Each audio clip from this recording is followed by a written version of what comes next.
ఇలాంటి పాట దొరికితే ఏ గాయకుడికైనా గాయనికైనా కూడా తిరుపతి లడ్డు ప్రసాదం లాంటిది. 16 ఏళ్లకు నీలో నాలో ఆ ప్రాయం చేసే చిలిపి పనులకు ఎన్ని వందల సార్లు వాయించి వినిపిస్తారంటే, వందల సార్లు, అతిశయం కాదు. ముద్దుకే ముద్దొచ్చే మందారం.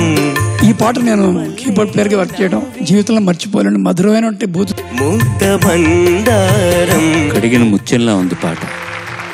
శివ పూజకు చివురించిన సిరి సిరి Ilaiyaraaja's era is great era. పరుగాపక పయనించవి తలపుల నావా. ఆకాశం ఏనాటిదో అనురాగం ఆనాటిది. That is composition, that is music. నాడు కలిగెను ఆనాడే తెలిసిందది. పాడుతా తీయగా ప్రతి ఆదివారం రాత్రి 9:30 గంటలకు మీ ఈటీవీలో.